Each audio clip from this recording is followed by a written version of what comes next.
Welcome to my channel friends.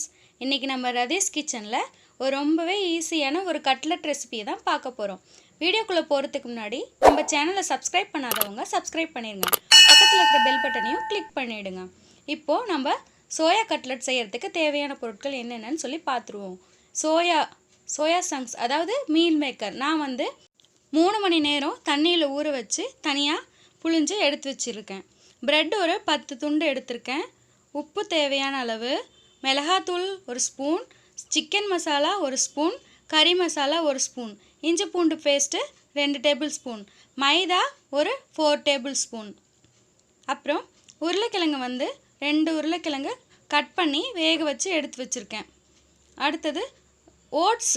இது முற்றிலும் தேவைன்னா போட்டுக்கோங்க, இல்லைன்னா விட்டுருக்கோங்க. கடலை மாவு ஒரு 3 ஸ்பூன், எண்ணெய் தேவையான அளவு, வெங்காயம் ஒரு 3 சின்னதாக வெட்டி வச்சுருக்கேன், கருவேப்பிலை கொஞ்சம், கொத்தமல்லி தழை கொஞ்சம்.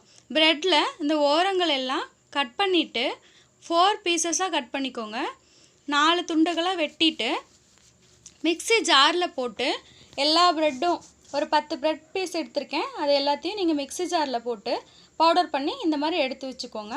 பார்க்குறதுக்கு கொஞ்சம் குறைன்னு இருக்கிற மாதிரி எடுத்துக்கோங்க. ஏன்னா இந்த கன்சிஸ்டன்சி தான் நம்மளுக்கு நல்லாயிருக்கும். அதை ஒரு பிளேட்டில் கொட்டிக்கோங்க.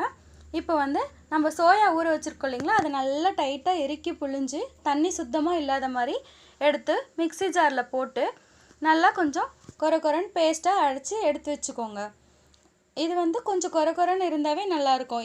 இது பார்த்திங்கன்னா சிக்கன் சாப்பிட்ற மாதிரியே உங்களுக்கு ஃப்ளேவர் இருக்கும். தேவையான அளவு சால்ட் ஆட் பண்ணிக்கோங்க. 1 ஸ்பூன் மிளகாத்தூள், இல்லைன்னா உங்கள் காரத்துக்கு தகுந்த மாதிரி. கறி masala 1 spoon, chicken masala 1 spoon. நான் சிக்கன் ஃப்ளேவர் கிடைக்கணுங்கிறதுக்காக இதை ஆட் பண்ணியிருக்கேன். கொத்தமல்லி தழை கொஞ்சம், கருவேப்பிலை கொஞ்சம், வெட்டி வச்சுருக்க வெங்காயத்தை எல்லாமே சேர்த்திக்கலாம். சேர்த்திட்டு அந்த உருளைக்கிழங்கு வேக வச்சு தோல் உரிச்சு வச்சுருக்கோம் இல்லைங்களா, அதை மசிச்சுட்டு இதிலே போட்டுக்கோங்க.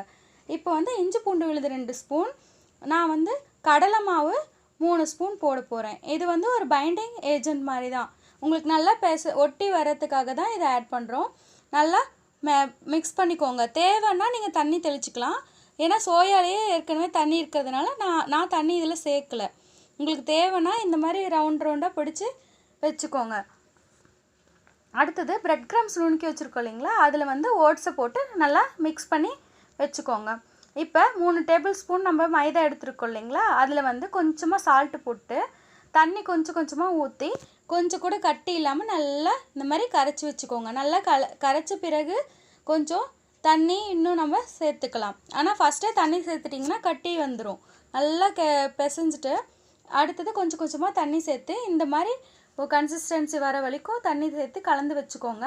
இப்போ நம்ம ரவுண்டாக உருட்டி வச்சுருக்கிற பால்ஸ் எடுத்து தட்டி இந்த மாதிரி ரோல் பண்ணிக்கோங்க. பிளேட்லேயோ இல்லை ஸ்லாப் இருக்கு இல்லைங்களா, அதில் கூட ரோல் பண்ணிவிட்டு இந்த மாதிரி நல்லா தட்டி எடுத்துக்கோங்க. அப்புறம் நம்ம இந்த மைதா கரைச்சி வச்சுருக்கோம் இல்லைங்களா, அதில் வச்சு அது மேலே இந்த மாதிரி ஸ்பூனில் எடுத்து ஊற்றிட்டு அதில் எடுத்து நம்ம அந்த ப்ரெட் க்ரம்ஸ் இருக்கு இல்லைங்களா, ப்ரெட் க்ரம்ஸ் ஓட்ஸ் கலவை அதில் போட்டு நல்லா இந்த மாதிரி பெரட்டி உங்களுக்கு தேவையான மாதிரி நல்லா சுருட்டி எடுத்து ஒரு பிளேட்டில் தனியாக எடுத்து வச்சுக்கோங்க. இது நம்மளுக்கு தேவையான ஷேப்ஸில் நீங்கள் பிடிச்சிக்கலாம். நான் ஒரு 5 ஷேப்ஸ் எப்படி பிடிக்கிறதுன்னு சொல்லி இந்த வீடியோவில் காமிச்சிருக்கேன். இது பார்த்திங்கன்னா இது ரோல்ஸ் மாதிரி நம்ம நல்லா உருட்டிட்டு 2 சைடும் தட்டிட்டோம்னா இந்த ரோல் வருது பார்த்திங்களா, அந்த மாதிரி கிடைக்கும். நெக்ஸ்ட்டு பார்த்திங்கன்னா இது அந்த வாட்டர் லிக்விடு மாதிரி அந்த இந்த லாஸ்ட் எட்ஜு மட்டும் கொஞ்சம் ஸ்லைட்டாக இது பண்ணி விட்டிங்கன்னா வாட்டர் இருக்குது இல்லைங்களா, அந்த மாதிரி கிடைக்கும் ஷேப்பு. அடுத்தது பார்த்திங்கன்னா நான் ஸ்கொயர் செஞ்சு காட்ட போகிறேன். நல்லா ஃபஸ்ட்டு இந்த ரவுண்டை தட்டிட்டு நல்லா 4 சைடும் வச்சு நல்லா அடிச்சிங்கன்னா ஸ்லாப்பில் வச்சுட்டு உங்களுக்கு நல்லா அந்த ஷேப்பு கிடச்சிரும். இப்போ நம்ம நல்லா லைட்டாக தட்டிட்டு அதை வச்சுக்கலாம் பிளேட்டில். நெக்ஸ்ட்டு ஹார்ட் ஷேப் பண்ண போகிறேன். ஃபஸ்ட்டு இந்த ரவுண்டை கொஞ்சம் லைட்டாக தட்டிட்டு இந்த மாதிரி கை வச்சுட்டு உள்ளே வச்சு பண்ணிங்கன்னா ஹார்ட் ஷேப் கிடச்சிரும். இப்போ இது எல்லாத்தையும் நான் அந்த மைதா கலவையில் முக்கி எடுத்து ப்ரெட் க்ரம்ஸில் பரட்டி எடுத்து வச்சுருக்கேன். இப்போ கடாய் வச்சு எண்ணெய் ஊற்றி காஞ்ச உடனே அந்த கட்லெட்டை ஒவ்வொன்றா சேர்த்து 2 பக்கமும் திருப்பி போட்டு வேக வச்சு எடுத்து சூடாக டொமேட்டோ சாஸோட சர்வ் பண்ணுங்கள். ஆனால் முக்கியமான ஒரு விஷயம் ஃப்ரெண்ட்ஸ், சிம்மில் வச்சுக்கோங்க. ஏன்னா அப்போ தான் உள்ளே இருக்க ஸ்டஃபிங் ஃபுல்லாக நமக்கு வெந்து வரும். பாருங்கள், இப்போ கட்லெட் நல்லா பொன்னிறமாக வெந்து வந்துருச்சு. இந்த டைமில் எடுத்து நம்ம சர்வ் பண்ணலாம்.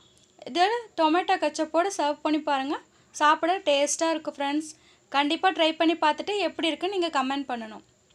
டொமேட்டோ சாஸ் வீட்டிலே எப்படி செய்யலான்னு சொல்லி நான் லிங்க் டிஸ்கிரிப்ஷனில் கொடுத்துருக்கேன் ஃப்ரெண்ட்ஸ். அதை பார்த்து நீங்களும் ட்ரை பண்ணி பாருங்கள். இந்த வீடியோ பிடிச்சிருந்தால் லைக் பண்ணுங்கள் அண்ட் கமெண்ட் பண்ணுங்கள். உங்கள் ஃப்ரெண்ட்ஸ் எல்லாருக்கும் ஷேர் பண்ணுங்கள். தேங்க்யூ ஃபார் வாட்சிங் ஃப்ரெண்ட்ஸ்.